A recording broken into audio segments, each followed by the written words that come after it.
कहानी शुरू होती है एक स्कूल में 5th क्लास के बच्चों को क्लास में दिखाते हुए, जिनकी टीचर उन्हें बता रही थी कि इस साल स्कूल के कंपटीशन जीतने वाली क्लास को स्कूल मैजिक लैंड नामी एक पार्क में ट्रिप पर लेकर जाएगा। ये सुनकर बच्चे तो बहुत ज्यादा एक्साइटेड हो जाते हैं। कंपटीशन में बहुत सी क्लासेस हिस्सा लेने वाली थी, इसीलिए बच्चों को ज्यादा मेहनत की जरूरत थी। ये सब बताने के बाद जब टीचर बच्चों को पढ़ाना शुरू करती है तो क्लास के शरारती बच्चे टीचर को अपनी उल्टी हरकतों से बहुत ज्यादा तंग कर देते हैं। यहाँ तक कि बच्चों के उल्टे उल्टे चेहरे देखकर टीचर को वॉमिट भी हो जाती है और बेचारी क्लास से चली जाती है। खैर, अब शाम में इसी क्लास की पेरेंट टीचर मीटिंग भी थी, जिसमें बच्चों के पेरेंट्स को बताया जाता है कि इस क्लास की टीचर लंबी छुट्टी पे जाने वाली है और उनकी जगह क्लास को सब्स्टिट्यूट टीचर मिलेगी। ये फैसला पेरेंट्स को इतना ज्यादा पसंद नहीं आता, लेकिन वो कुछ ज्यादा कर भी नहीं सकते थे। अब गुस्से में सभी यहाँ से जा रहे होते हैं और इन सभी को यहाँ से ज्यादा इस क्लास में कई साल से रखे हुए पेट्स लियो और टर्टल दिख रहे थे। अब इन्हीं दोनों के पास, इन्हीं लियो और टर्टल के पास दो आदमी आते हैं और एक इन्हीं के बारे में बात करने लग जाता है। वो लियो को देखकर दूसरे आदमी से कहता है कि लिजर्ड्स की उम्र ज्यादा नहीं होती,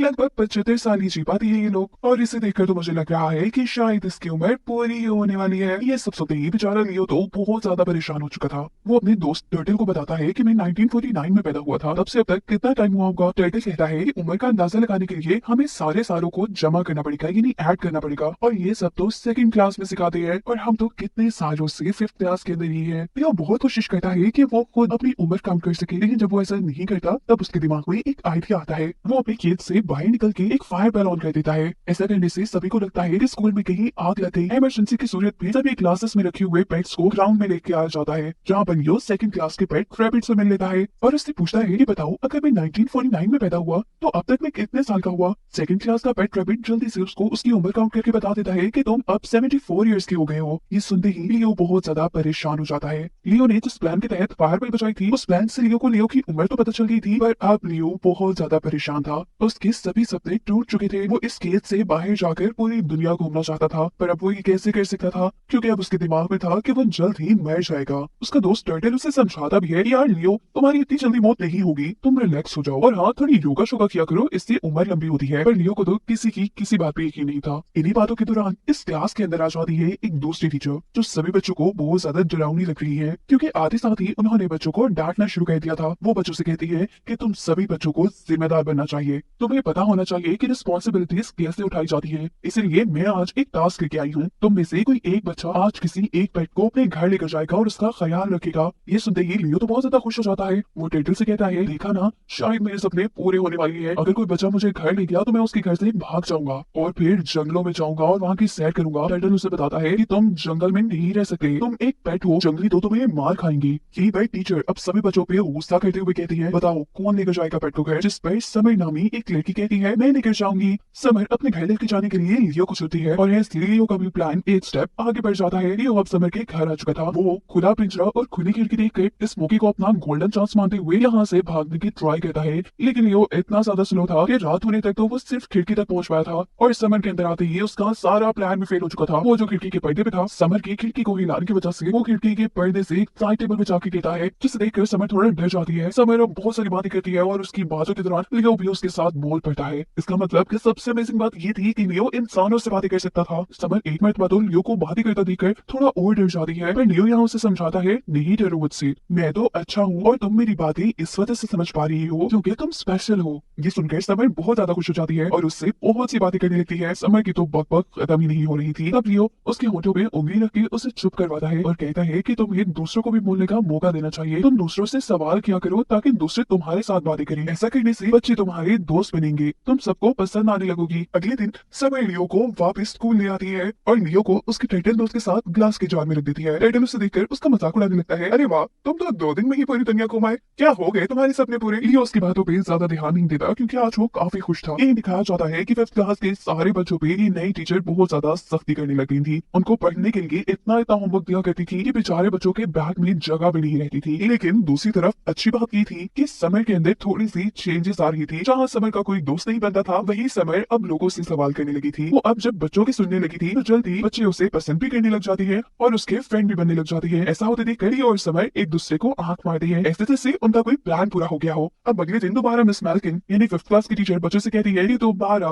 पेट को कोई अपने घर लेके जाएगा। इस मरतबा भी समर लियो को घर लेके जाने की बात कहती है, पर मिस मैल्किन कहती है नहीं, इस मरतबा कोई और बच्चा ये काम करेगा। अब जो लड़का लियो को घर लेकर गया था, लियो उसके घर से भी भागने की कोशिश करता लेता है, लेकिन उसके घर की एडवांस टेक्नोलॉजी लियो के सारे प्लान्स को फेल कर देती है। यहाँ तक कि वो एक नई टेक्नोलॉजी वाले मोब के अंदर फंस जाता है। यहाँ तो उसकी बैंड बजने ही वाली थी, पर इस बच्चे का डॉग लियो को उस मोब से बचा लेता है और ऐसा सब करते हुए लियो डॉग का शुक्रिया अदा करता है और ऐसे में बच्चे को ये हकीकत पता चल जाती है कि लियो बोल सकता है। अब ये तो सीक्रेट बात थी, लियो इसीलिए इस बच्चे को भी समय की तरह बेवकूफ बनाने की कोशिश करता है और कहता है कि तुम स्पेशल हो ना, इसी वजह से तो मैं तुम्हारे साथ बोल सकता हूँ और तुम मुझे सुन सकते हो। ये बात सुनकर ये बच्चा भी बहुत ज्यादा खुश होता है और अब लियो और वो बच्चा एक दूसरे से बातें करने लगते हैं। लियो को पता चलता है कि इस बच्चे के पास एक रोबोट है जो सब बहुत ज्यादा ख्याल रखता है और ऐसे भी उसकी कोई और दोस्त नहीं बन पाते। तब लियो उसे मशवरा देता है कि तुम्हें अपने रोबोट को एक लेटर लिखना चाहिए, उस पर गुस्सा करने के बजाय जिस लेटर को पढ़कर शायद वो समझ जाए कि तुम्हारी भी एक जिंदगी है जिसे तुम अपने तरीके से जीना चाहते हो। लियो की बात मानते हुए ये लड़का अपने रोबोट दोस्त को एक लेटर लिखता है और हैरत अंगेज तौर पे उसका ये प्लान वर्क भी कर जाता है। इस बच्चे की भी लाइफ आसान हो जाती है, वो भी सिर्फ और सिर्फ लियो की वजह से। इसीलिए खुशी खुशी ये बच्चा भी अब लियो को वहाँ पे स्कूल ले आता है और उसके जार में रख देता है। और आज ही मिस माल्किन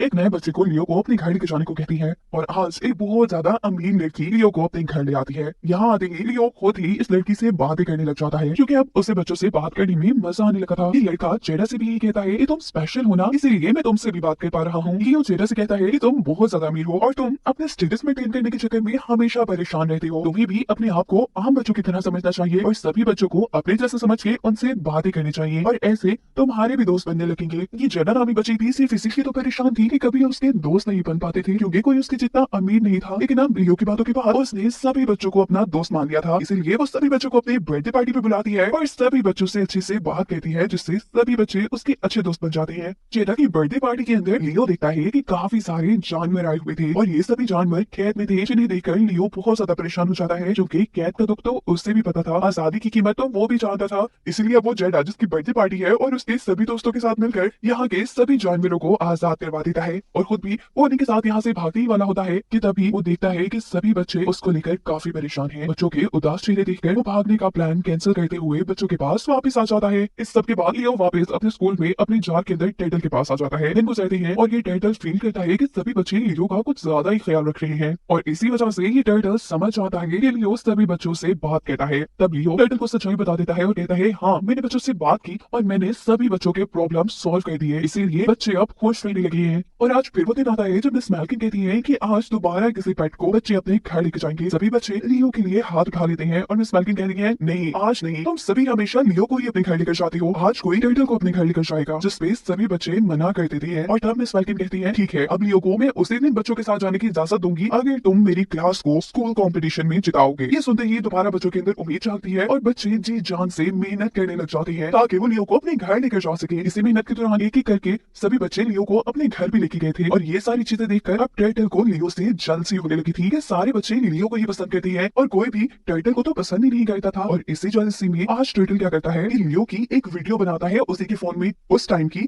जब वो दूसरे बच्चों से बात कर रहा था और फिर वो सभी बच्चों को फॉरवर्ड कर देता है। और अब सच्चाई जान के सभी बच्चे लियो से बहुत ज्यादा नाराज हो चुके थे क्योंकि लियो ने हर बच्चे से कहा था कि मैं सिर्फ तुमसे बात कर सकता हूँ क्योंकि तुम स्पेशल हो। अब बच्चों को ये बात पता चल चुकी थी कि वो बच्चे स्पेशल नहीं थे बल्कि लियो तो सभी से बात कर सकता था। सभी बच्चे अब लियो को बहुत ज्यादा डांटते हैं इस बात के लिए कि लियो ने उन्हें धोखा दिया। और इस टाइम जब बच्चे लियो से बातें कर रहे थे तो पीछे से मिस माल्किन भी आ जाती है और मिस माल्किन को भी ये हकीकत पता चल जाती है कि लियो बोल सकता है और इसीलिए आज मिस माल्किन ही लियो को अपने घर ले आती है। यहाँ पर लियो को पता चलता है कि मिस माल्किन अपनी सब्स्टिट्यूट टीचर होने की वजह से बहुत ज्यादा परेशान रहती है और ये कभी भी स्कूल परमानेंट जॉब नहीं देता। और यहाँ पर दोबारा लियो अपना जादू चलाना शुरू कर देता है और मिस माल्किन को समझाता है कि अच्छे टीचर वो होते हैं जो बच्चों में जोश पैदा करते हैं, जो बच्चों को कुछ बनाते हैं, चाहे वो सब्स्टिट्यूट हो या फिर परमानेंट टीचर, इस चीज से फर्क नहीं पड़ता। ये सभी बातें सुनकर मिस माल्किन खुश हो जाती है और लियो को अपनी पॉकेट में लेकर स्कूल आ जाती है। आज कंपटीशन का दिन था। मिस माल्किन की क्लास के सारे ही बच्चे बहुत अच्छे से कॉन्फिडेंटली परफॉर्म कर रहे थे जिनकी परफॉर्मेंस सबको पसंद आ रही थी और आज मिस माल्किन की क्लास ये कॉम्पिटिशन जीत जाती है। सभी बच्चे इस जीत की वजह से बहुत ज्यादा खुश भी थे और सभी लियो को भी याद कर रहे थे। बच्चों की इस जीत का सारा क्रेडिट मिस माल्किन को मिलता है लेकिन असल में इस क्रेडिट का हकदार तो लियो था। अब क्योंकि मिस माल्किन को एक अवार्ड मिल चुका था, मिस माल्किन इसकी वजह से गरूर में आ चुकी थी और अब वो लियो को ले जाकर एक एनिमल पार्क में अकेला छोड़ देती है और साथ ही वो लियो से ये झूठ भी कह देती है कि सभी बच्चे कंपटीशन हार गए और वो भी तुम्हारी वजह से। बच्चे अपनी हार का जिम्मेदार तुम ही मानते हैं। ये बातें सुनने के बाद लियो तो जैसे बिल्कुल ही टूट चुका था। वो बहुत उदास था। जबकि दिखाया जाता है कि अगली सुबह क्लास में जाने के बाद सभी बच्चे लियो को ही ढूंढ रहे थे और मिस मेल्किन आज सभी बच्चों को बताती है कि लियो यहाँ से भाग गया है। ये बात सुनकर तो बच्चे बहुत ही ज्यादा उदास हो चुके थे। वो ये नहीं जानते थे कि मिस मेल्किन ने उनसे झूठ बोला है। मिस मेल्किन खुद ही उसे कहीं और छोड़कर आई है। पर आज तो वो दिन भी था जब सभी बच्चों को स्कूल ने इनाम के तौर पे एक ट्रिप पे लेके जाना था। लेकिन इस ट्रिप से भी बच्चे इतने ज्यादा खुश नहीं थे क्योंकि उनके साथ लियो जो नहीं था। सभी बच्चे उदास थे। यहाँ दिखाया जाता है लियो के साथ हमेशा से जो टर्टल रहता था उसे अपनी गलती का एहसास था। उसे एहसास था कि उसने लियो के साथ गलत किया है। उसे लियो की वीडियो बनाकर बच्चों को सेंड नहीं करनी चाहिए थी और उसे कहीं ना कहीं ये भी लग रहा था कि शायद लियो किसी मुसीबत में है। इसीलिए अब वो लियो के ही फोन से एक रोबोट को कांटेक्ट करता है। ये रोबोट उसी बच्चे का था जिसके घर लियो सेकंड टाइम गया था। इस रोबोट की हेल्प से अब ये टर्टल सबसे पहले बच्चों को ढूंढने की कोशिश करता है। जल्दी ये रोबोट बच्चों की बस को ढूंढकर इस टर्टल को बच्चों के पास ले जाता है और फिर ये टर्टल मिस मेल्किन की सारी सच्चाई बच्चों को बता देता है कि कैसे मिस मेल्किन ने लियो के साथ धोखा किया है। सभी बच्चे अब मिस मेल्किन पे गुस्सा होने लगे थे और मिस मेल्किन भी बच्चों का ये प्यार लियो के लिए देख के थोड़ी नरम हो जाती है और इस प्रतिभा बच्चों को डांटने या कंट्रोल करने के बजाय वो सभी बच्चों को लियो का पता बता देती है। मिस मेल्किन इसी के साथ बच्चों से माफी भी मांगती है उन सभी चीजों की जो उन्होंने गलत किया था। वो कहती है कि लियो को ढूंढने में मैं ही तुम्हारा साथ दूंगी। अब मिस मेल्किन बस के ड्राइवर से कहती है कि वो बस को उधर की तरफ मोड़े जहाँ पे वो लियो को छोड़ कर आई थी। जबकि यहाँ सीन कट होकर हमें लियो को ही दिखाया जा रहा था जो जंगल के अंदर बादशाहों वाला ट्रीटमेंट ले रहा है क्योंकि उसे जंगल के अंदर वो सभी जानवर मिल गए थे जिसे उसकी वजह से जेडा की बर्थडे पार्टी से आजादी मिली थी। यहाँ पर भी लियो को मजा तो काफी आ रहा था लेकिन लियो इन सभी जानवरों को बताता है कि उसे बच्चों की बहुत ज्यादा याद आ रही है। पता नहीं वो कभी उन बच्चों से मिल भी पाएगा या नहीं। वो इन सभी जानवरों से कहता है कि मैं एक बार तो उन बच्चों से जरूर मिलना चाहता हूँ। वैसे भी मेरी उम्र तो काफी कम रह गई है, मैं ज्यादा जी नहीं सकता, तो मैं उन्हीं के साथ खुश रहूंगा जिनके साथ मैं हमेशा से रहा। उसकी ये बातें सुनकर लियो के साथ की बाकी रिजल्ट उसे ये बताती है कि हमारी उम्र तो 110 साल की होती है। 110 साल और अभी तो लियो सिर्फ 74 इयर्स का था। यानी उसके पास तो जीने के लिए एक लंबी उम्र थी। वो पता नहीं क्यों परेशान था और उसने तो अपना सपना भी पूरा कर लिया था। उसने तो जंगल भी देख लिया था। अभी वो इसी चीज के लिए खुश हो रहा था तो दूसरी तरफ हमें दिखाया जाता है कि सभी बच्चे भी बस में मिस मेल्किन के साथ उसी जंगल में पहुंच जाते हैं जहाँ पे लियो था। यहाँ सभी बच्चे लियो से मिलकर बहुत ज्यादा खुश हुए थे और लियो भी सब बच्चों से मिलकर खुश हुआ था। लियो का जो साथी था टाइटल वो भी लियो से अपने किए की माफी मांगता है और अच्छा लियो उसे बहुत आसानी से माफ कर देता है। अब से मिस मेल्किन भी एक बहुत अच्छी टीचर बन चुकी थी। सब बच्चों का वो ख्याल रखती थी और बच्चों को काफी अच्छे से पढ़ाती थी। उनकी 5th क्लास भी खत्म होने वाली थी और दिखाया जाता है कि 5th क्लास की जो पहली टीचर थी वो अपनी बेबी के साथ आती है जिन्हें देखकर बच्चे काफी खुश होते हैं। ऐसे ही दिन गुजरते हैं और फाइनली बच्चे 5th क्लास भी पास कर लेते हैं। अब बच्चे हाई स्कूल में जाने वाले थे। बच्चे इसलिए बहुत ज्यादा एक्साइटेड थे। सभी बच्चे लियो से आखिरी बार बातें करने लगते हैं और लियो की अच्छी बातों के साथ ये कहानी यहाँ खत्म हो जाती है।